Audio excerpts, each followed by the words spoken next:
Bienvenue dans cet épisode spécial du Pharmapreneur où nous allons plonger dans le monde en perpétuelle mutation de la rémunération des pharmaciens d'officine.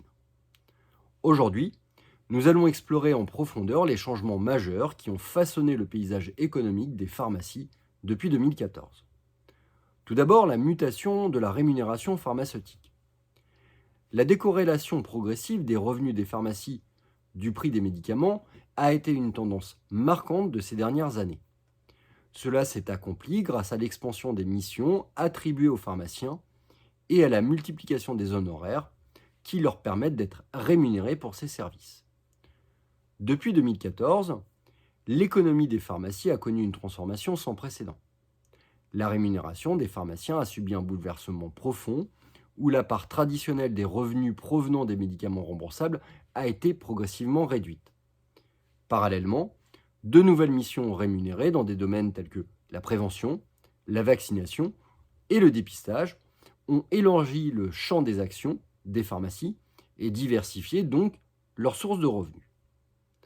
Il y a également l'orientation de métier et les nouvelles missions. En 2009, la loi Hôpital, Patients, Santé et Territoire a ouvert la voie des nouvelles missions pour les pharmaciens d'officine.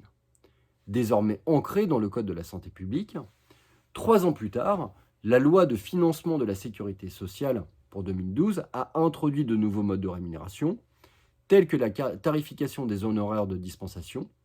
Ces changements ont marqué le début d'une mutation majeure dans la façon dont les pharmaciens sont rémunérés. La multiplication des honoraires.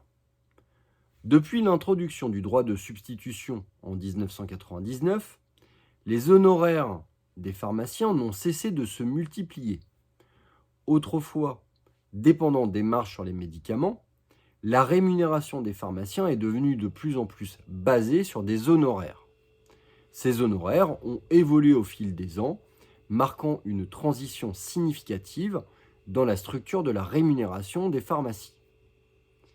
Les défis et les perspectives. Malgré ces avancées, des défis persistent. La réduction de la part traditionnelle de la marge dans la rémunération totale des pharmacies pose des défis économiques pour de nombreux titulaires. Les négociations futures seront cruciales pour garantir une rémunération équitable pour les pharmaciens en tenant compte de l'ensemble de leurs responsabilités et de leur contribution à la santé publique. En conclusion, dans cet épisode, nous avons exploré en profondeur la mutation de la rémunération des pharmaciens d'officine. Des changements significatifs ont eu lieu, transformant la façon dont les pharmacies sont rémunérées et soulignant l'importance d'une rémunération équitable pour assurer la viabilité de ces établissements. Merci d'avoir écouté cet épisode du Pharmapreneur. Restez à l'écoute pour plus de discussions sur l'industrie pharmaceutique et l'entrepreneuriat pharmaceutique. À très bientôt.